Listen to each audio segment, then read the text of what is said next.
Bismillahirrahmanirrahim. Assalamualaikum warahmatullahi wabarakatuh. Alhamdulillahirabbil alamin wassalatu wassalamu ala asyrafil anbiya'i wal mursalin wa ala alihi wa sahbihi ajma'in. Rabbi shrah li sadri wa yassir li amri wahlul 'uqdatam min lisani yafqahu qawli. Subhanaka la ilma lana illa ma 'allamtana innaka antal alimul hakim wa la hawla wa la quwwata illa billahil aliyyil azim. Qala Allah Ta'ala Qul in kuntum tuhibbunallaha fattabi'uni yuhibbukumullah wa yaghfir lakum dhunubakum wallahu ghafurur rahim. Shadaqallahul azim. Amma ba'd. Alhamdulillah, syukur kita kehadrat Allah Subhanahu wa taala kerana pada hari ini disempatkan lagi oleh Allah Subhanahu wa taala untuk kita terus berada di bulan Ramadan yang mulia ini.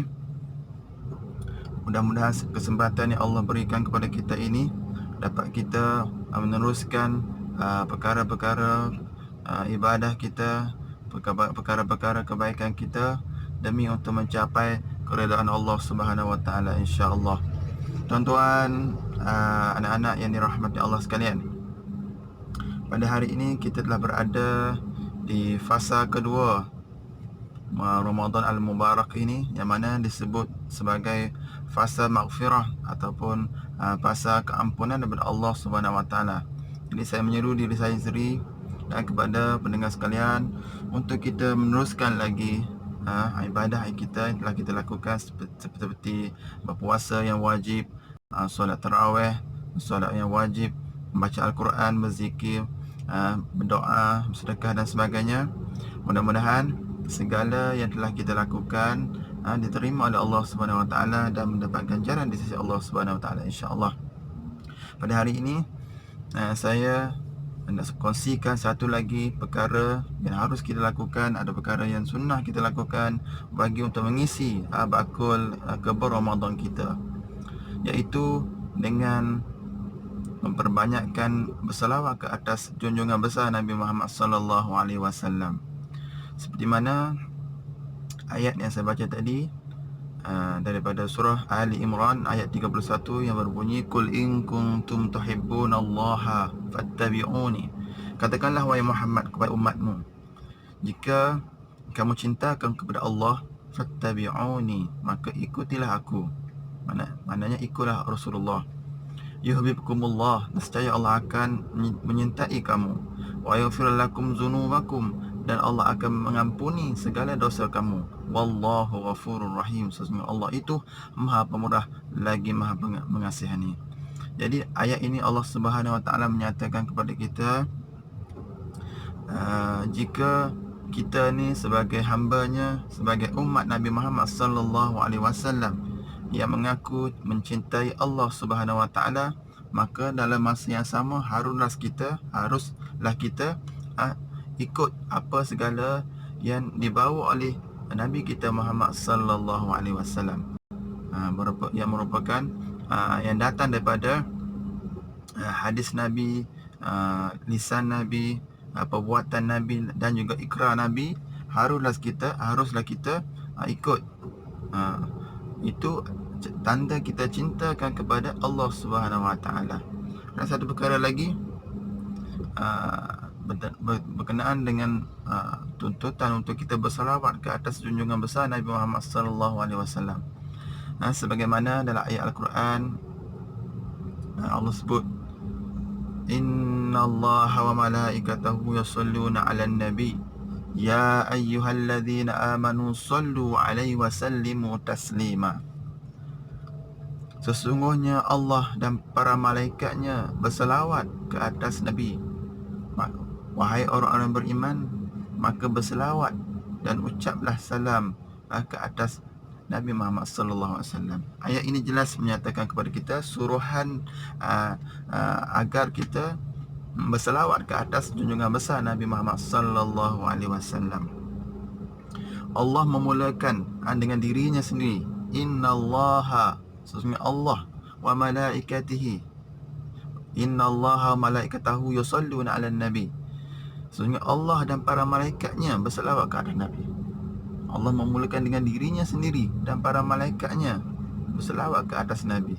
itu merupakan suruhan daripada Allah Subhanahu Wa Taala, berbeza dengan perkara ibadah yang lain. Contohnya suruhan untuk berpuasa. Ya ayyuhallazina amanu kutiba alaikumusiyam, diwajibkan ke atas kamu berpuasa. Wa aqimis solah, dan dirikanlah sembahyang. Wa itaiz zakat, dan tunaikan zakat. Tetapi suruhan untuk kita bersalawat ini Allah memulakan dengan dirinya. Innallaha wa malaikatahu yusalluna 'alan nabi. Sesungguhnya Allah dan para malaikat sendiri berselawat ke atas Nabi.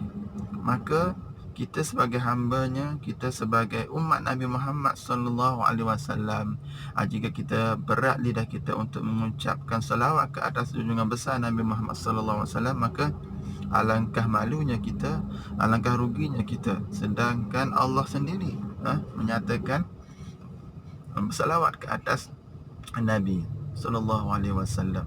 Apa makna Allah bersalawat ke atas Nabi? Maknanya Allah memuji Nabi, Allah memberi keridaan kepada Nabi, melimpahkan rahmatnya.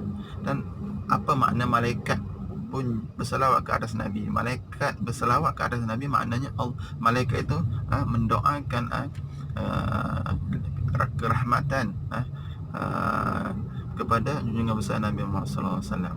Dalam hadis Nabi menyebut, man shalla alayya salatan wahidah sallallahu alaihi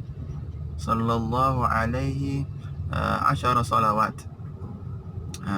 Sebarang sesiapa yang bersalawat ke atasku satu kali, maka Allah akan bersalawat ke atasnya 10 kali, dan akan digugurkan 10 kesalahan, dan akan diangkatkan 10 darjat di akhirat kelak. Maksud hadis. Jadi apa makna kita bersalawat? Maka Allah akan bersalawat ke atas kita 10 kali. Apa makna salawat? Salawat maknanya macam juga makna lebih kurang dengan makna solah. Apa makna solah? Solah maknanya pada bahasa, maknanya doa. Salawat kita doa ataupun puji.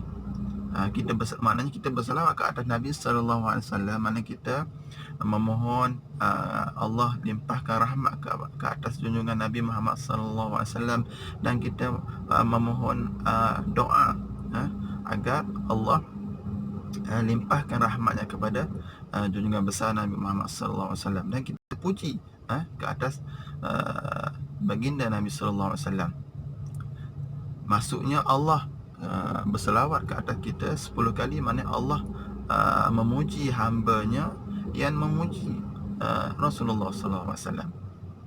Dan juga para malaikat berselawat kepada sesiapa yang berselawat ke atas Nabi Muhammad sallallahu alaihi wasallam. Maknanya malaikat itu memohon doa keampunan kepada kita dengan sebab kita berselawat ke atas junjungan besar Nabi Muhammad sallallahu alaihi wasallam. Jadi bagaimana untuk kita berselawat? Apa lafaz salawat? Sahabat pernah bertanya kepada baginda, bagaimana lafaz salawat itu? Lalu baginda menjawab, lafaz salawat Allahumma salli ala Muhammad, ataupun Allahumma salli ala Sayyidina Muhammad, Allahumma salli ala Muhammad wa ala ali Muhammad. Itu lafaz salawat. Mudah saja untuk kita sebut, kan? Jadi di dalam ayat yang kita dengar tadi, ya ayyuhallazina amanu sallu alaihi wa sallimu taslima. Wahai orang-orang beriman, maka berselawat dan ucaplah salam ke atas Nabi Muhammad sallallahu alaihi wasallam. Jadi berdasarkan ayat ini, kita juga boleh mengucapkan Allahumma salli wa sallim ala Sayyidina Muhammad, Allahumma salli wa sallim ala Sayyidina Muhammad. Ataupun kalau kita nak tambah untuk ke atas keluarga baginda dan kepada para sahabat, Allahumma salli wa sallim ala Sayyidina Muhammad wa ala alihi wa sahbihi wa barik wa sallim.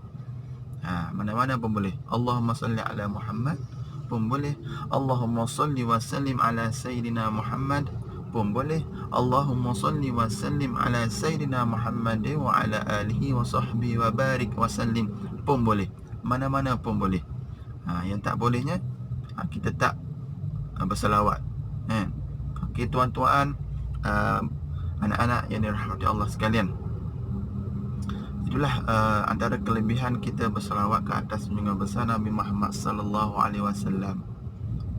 Dan seperti yang saya telah sebut sebelum pada ni, anjuran untuk kita berzikir, ingat kepada Allah dengan istighfar, tasbih, tahmid dan sebagainya. Antara istighfar, astaghfirullahalazim, dan berselawat, manakah yang paling kata tingkatannya lebih lagi berselawat ke atas Nabi Muhammad sallallahu alaihi wasallam daripada kita istighfar. Kenapa? Kerana istighfar itu maksudnya kita memohon ampun, kita memohon ampun daripada Allah Subhanahu Wa Taala. Tetapi dalam solawat itu sendiri mengandungi keampunan. Selain daripada kita memuji baginda Nabi Muhammad sallallahu alaihi wasallam, lafaz selawat itu sendiri mengandungi keampunan daripada Allah Subhanahu Wa Taala. Dengan sebab kita berselawat, Allah memberi keampunan kepada kita, Allah memberi keredaan kepada kita, para malaikat mendoakan keampunan kepada kita dengan sebab kita berselawat ke atas junjungan besar Nabi Muhammad sallallahu alaihi wasallam.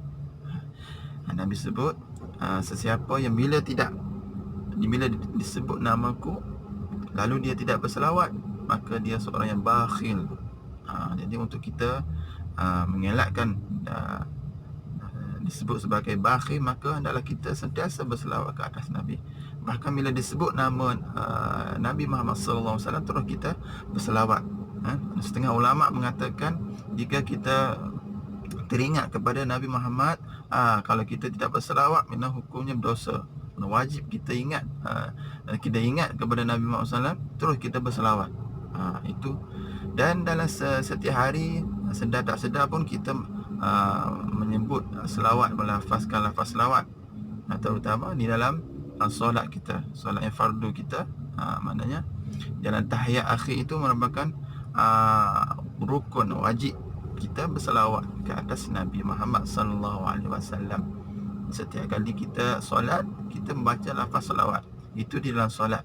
Dan di luar solat pun, lebih-lebih lagi di bulan Ramadan yang mulia ini, malah kita memperbanyakkanlah selawat ke atas junjungan besar Nabi Muhammad sallallahu alaihi wasallam. Tak boleh nak sebut banyak, buatlah cukuplah sekadar sebelah paginya 10 kali, selepas solat subuh contohnya 10 kali, dan sebelah petangnya 10 kali selepas solat asar. Sekejap saja, tak sampai pun 2 minit kalau kita sebut 10 kali berselawat. Allahumma salli wa sallim ala sayyidina Muhammad wa ala alihi wa sahbihi wa barik wa sallim. 10 kali pagi dan 10 kali petang. Walaupun kita tak mampu nak buat banyak-banyak, kita buatlah sekadar kita. Yang penting benda yang kita tak boleh buat semua, tapi jangan kita tinggalkan semua. Mudah-mudahan ini dapat memenuhi lagi bakul kebun Ramadan kita pada kali ini. Jadi saya rasa setakat itu saja untuk kali ini. Mudah-mudahan apa yang baik itu daripada Allah Subhanahu Wa Taala, apa yang kurang itu daripada kelemahan saya sendiri. Aku qouli hadza wa astaghfirullahal azim. Assalamualaikum warahmatullahi wabarakatuh.